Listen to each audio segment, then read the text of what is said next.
I have the suspension upgraded.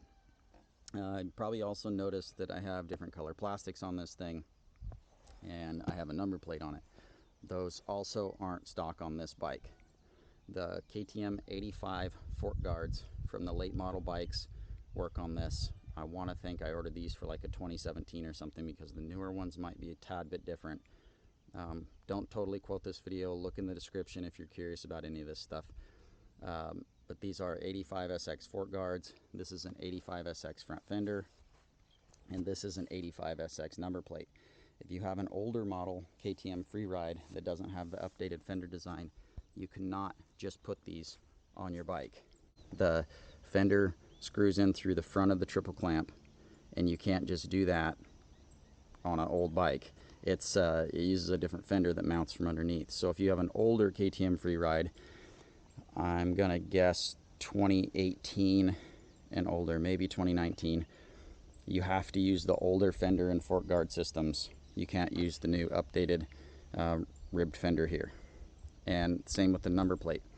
This number plate doesn't mount perfectly because we have a Speedo on this bike, and there is a Speedo bracket, I don't know if you can see in here, that shims it away from the triple clamp. And so you have to run a longer bolt, and I've got kind of a little system that I did with a nut so that it runs in and stops where I need it to stop. So that is kind of custom. You can see there's a little gap where on a full-on motocross bike you wouldn't have that gap there. The other thing, when you do the number plate, you have to relocate the key. One of the guys that I've kind of been helping out set up his Freeride, he pop riveted a little bracket here and mounted the key where it originally is, kind of when the headlight's on it. I just zip tied mine up to the brake cables, and so it's secure and it's just right up here at the handlebars. You could put a key eliminator on it, I suppose. I don't know, I haven't tried that. I like the key that, so when I have it parked somewhere, somebody's not going to steal it or something, and so that doesn't bother me at all. I put a Holeshot device on mine. If you're considering doing that, you really don't need to put one on there. These bikes, the power is so smooth and everything that you really don't need to preload the front like a gas bike. You just hit the gas and it just rolls on. And so I basically never use this. It's not even in alignment right now. I don't even have the button on it because it's on my other fork guards. So don't necessarily need one of those, even if you're going to do motocross on it, because these things will get the whole shot either way.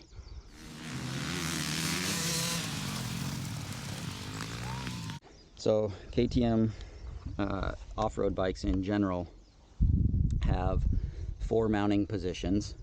So you have a front hole and a rear hole, and then you have a bracket that can be spun.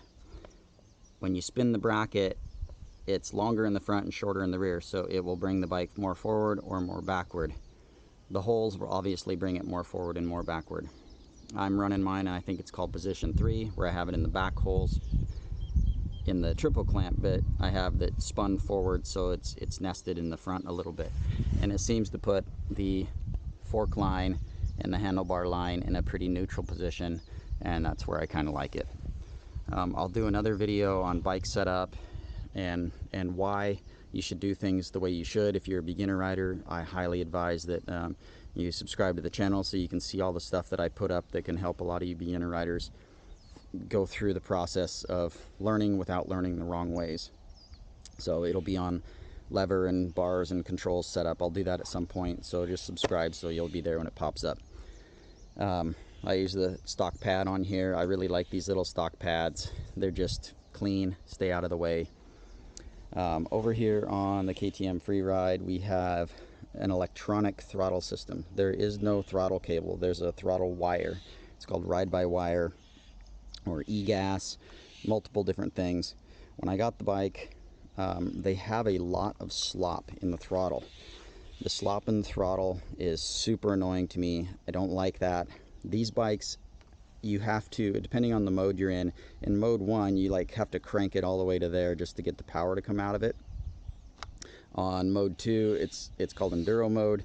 It's a lot smoother, and then it gets a lot of power at the end. It's a very progressive cam feeling if you're used to a gas bike and you've changed cams in them before. I didn't like the slop that I was getting before I would reach the power. It was like too much wrist movement, right? you'd almost have to like do it and re-up your wrist or start your wrist up here to kind of get into the power correctly. It's also different riding an e-bike because the torque is immediate. You don't have, like, if you turn it to here, it doesn't just go and take off. If you turn it to here, it goes jerk and it goes zzz, because the torque hits you immediately. So there's a learning curve on the throttle. And so if you get one of these bikes, don't take it to your gnarliest trail, because you saw me riding on some gnarly trail the first time you ride it. Let's grind my foot peg. Whoa. Okay, I think we can make that.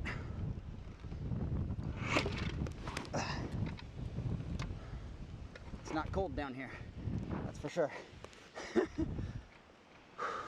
Take it to an open place so you can get a feel for how the throttle works and the handling. They handle different than a gas bike. It's not that they handle bad, it's just different. If you're used to driving a rear engine Porsche and you get into a front engine import with front wheel drive or whatever, it's gonna feel a totally different experience. It won't slide the same, it won't turn the same. It's the same with these things. They handle great, you just need to you need to learn how to get used to the way they handle. It's just different. Back to the throttle here real quick. I came up with a solution to take the throttle play out of these things so it wasn't just so sloppy from the factory. And it's the first time it's ever been done on KTMs, so I'm going to link down below. I'm not affiliated with the guy other than he gave me free parts to help him develop it, and so I have all of his parts and there's no slop in my throttle. I highly recommend you buy that mod. It seems expensive, it's worth every dang dime. I think they're 30 or 40 bucks, don't quote me, but they're worth every damn dime. That slop in the throttle sucks on these things. I also upgraded mine to an aluminum G2 throttle. The links to all these videos will be in there, so I don't have to recover them in this video.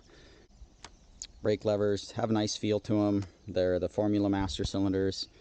Like I said, I already kind of went over the brakes. The fluid will get dirty and hot and stuff in them quickly, so bleed them often. If you don't know how to bleed brakes, learn how. Bleed them more often and clean your brake pads more often, and you'll have good brakes.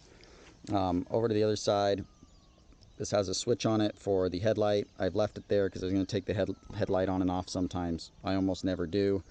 You can also see there's a horn switch and stuff like that. The bottom section of this switch, I believe, is KTM Europe only, so it's not easy to get in the United States to get the turn signal on it. There are other aftermarket companies that you can get a turn signal switch built all in if you're in a state where you can street legal them. I'm not in one of those states where I can street legal it, at least not at the time being. I left the switch on there. I have this little mirror. I have the Ultimate Dual Sport mirror video. These things tuck out of the way so that you don't crash and ruin them. These are little customizations that I put on my bike, so I'm not going to go over them any more than that in this video. Back to the Speedo here. This is just your typical KTM off-road Speedo. You can set it up a whole bunch of different ways, however you want, whatever like metrics you want to look at, and it has all kinds of functions. On mine, all I do is just put total hours. I'm gonna have to do the transmission oil change, which I'll get to pretty soon. Here's just the time of day clock. That is my odometer. I have 501 miles on it. And then I do 2 trip meters on my bike, and this helps me know how long I'm going on a battery or how much time I'm getting out of a battery. So I have 6.4 miles on this battery. That's my trip 2. So let's say I hopped off another trail and I want to know how far I went down a trail. I use this I reset this so that I have a bearing on where I'm at, and I leave trip 1 as my total miles. These bikes generally, depending on how hard you ride them, get from, like, I don't know, I think my lowest mileage was maybe like 10 or 11 miles, and I think the highest mileage was somewhere around 25 miles. So depending on how hard you're riding, you can get a bearing on how far you're going and how much battery you have before you run out. So I like to leave both trip meters on there. And then here I have the total time. This is 30 minutes that I have on the battery. So I've got 30 minutes on the battery and just a few miles, but it lets me know, because I typically will get in a little off-road setting where I'm kind of putting around, an hour and 15 to an hour and 30 minutes with the aggressiveness of my riding. So it's good to kind of just have a know, you know, where you're at when you're doing your battery. It does have other little indicators and stuff on it. I won't go over that, just to it's kind of irrelevant unless you're really into it. Maybe I'll make another video about the computer specifically, but somebody probably has for KTMs, and so this computer's no different if you want to know how to work one. You can look at your owner's manual too.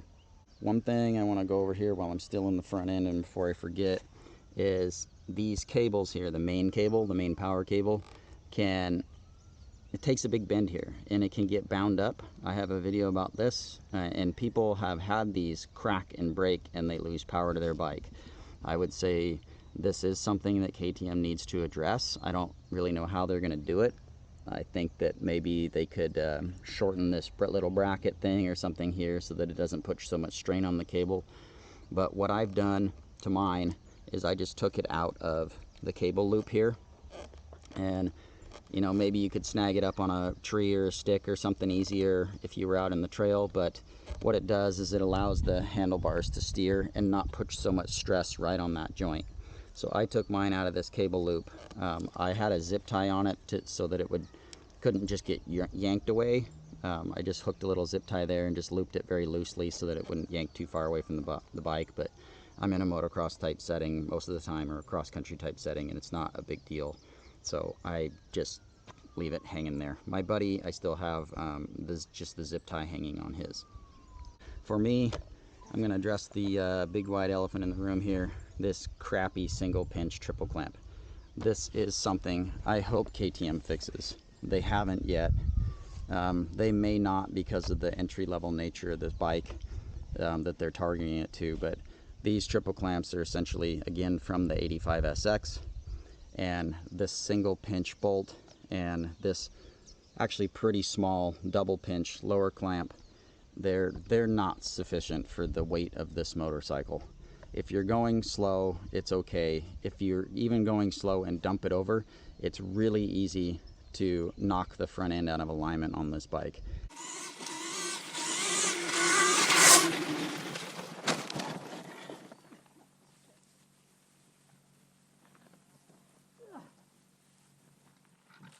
That's what you call not getting enough rear brake because your hand's tired.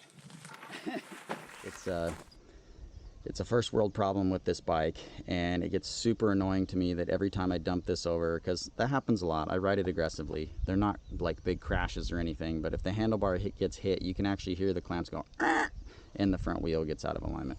It's a pain in the butt. X-Trig does make clamps for these things. I'm going to get some. They're very expensive. I'm hoping that it solves the problem. If not, I don't know. I've considered putting a big bike front end on this machine. It's a lot of expense for something that may or may not work. The triple clamp is narrower on this bike, so if I get let's say a 48mm fork from a 250F or something, and I put that triple clamp system on here too, I'd probably have to have it machined because the head tubes are different heights. I'm getting a little advanced for you guys, sorry, but the head tubes are different heights. I might have to adjust it, blah, blah, blah. And then if the triple clamp is wider, I got to get a new front wheel because the wheel spacing isn't correct. And then when I get it all on, who knows if it's going to hit the radiator or something like that. So I haven't done that. I'm going to try the X-Trig clamps first and see if that resolves the problems. It may not be a problem for you. It is a problem for me just because I ride this bike so aggressively. One thing I will say is get familiar with the process of getting your alignment straight, because if you dump this thing over when you're learning, it's still very, very easy to knock it out of alignment, and you'll want to know how to do that. Essentially what it entails is you loosening up the pinch bolts and the axle, depending on how bad it is, and just getting it realigned again and re-torquing these bolts. It's very critical that these bolts are torqued correctly. You need to learn how to do that. You don't just crank on these things as hard as you can, because you can distort the tubes and things like that, which will make your suspension not work correctly. So a whole nother video needs to be done for that, but this is my really one and only true beef with the bike, is this triple clamp sucks. Don't not buy the bike because it has a crappy triple clamp. a lot of bikes have some simple problems that can be fixed. It is an issue I wish KTM would fix on this bike. So if you're listening, KTM, put some real triple clamps on this thing that are appropriate for its 244 pound weight. I'll show you the starting and the battery indicator switch here. So my key is in a different place than from the factory. It's in the side, but you just turn the key, it'll turn the computer on. It has a little auxiliary battery, and you can hear the computer beep down here, beep, beep, beep. And when it's green, if I'm really quiet, you'll hear the water pump. It shows you how much battery you have left, the different modes, and this is just tells you the accessory battery's on. If we go up here now that it's done beeping, this is the start button, and you can hear that it beeps, and now we're going. So to change the modes, you simply hold the bottom button until it flashes and then let go. Hold it until it flashes and stops, and then let go. The only thing that I have a problem with this is, unfortunately, you can't do these on the go. Handlebar mounted switch or something would be super cool, because I would like to actually switch between mode 2 and 3 sometimes. If you're in some really like slippery terrain or something, it would be kind of cool to go into mode 2 so that you don't break the wheel loose as easy. You don't have a clutch on these bikes. You do have a brake normally on the handlebar. I should have covered that. The rear brake is normally up here, and what's cool is it actually kind of works like a clutch. You can load the rear brake against the power. So let's say that you're starting to get wheel spin on a gas bike. You pull in the clutch a little bit and the wheel will stop spinning, and you're loading up on the clutch, right? On the Freeride, you can actually pull the brake in and load the motor against the brake, kind of in a clutch-like fashion. So if you're doing enduro stuff and you're on slippery terrain, you can basically drag the brake so that the power isn't too torquey to go over the rocks. Won't get into that anymore, but it's cool that the lever up here, because both brakes are on the handlebars on this particular machine, that you can use it that way. I don't have the brake on mine because I put a rear brake pedal on there, which I will cover shortly, but that is a thing I wanted to tell you guys about. So you can't switch it on the fly, which sort of sucks. I imagine in the future that will change. This same panel KTM has on their little kids e-bikes, and it has 6 modes on the kids e-bikes. So maybe in the future we'll be able to get more power out of these motors. They'll have somebody will come up with an unlocking mechanism, so we can do not just mode 3, but we can do mode 3 plus mode 1, which would be mode 4. You get where I'm going with that. So that's the starting system. You got your standard kill switch right here. If you turn your kill switch off, you know, they're still running the headlight if you have a headlight on your bike. So make sure that if you just turn the kill switch off and you're sitting there, you can kill your accessory battery, or you'll be draining your battery down. If the bike is just sitting there and it's not started, it is running the water pump the whole entire time. So that will drain on the battery too. It's not really very significant. It's just a little tiny impeller. So don't worry about it draining your battery out in the trail if you're sitting there for 30 seconds. You don't need to turn it on and off all the time.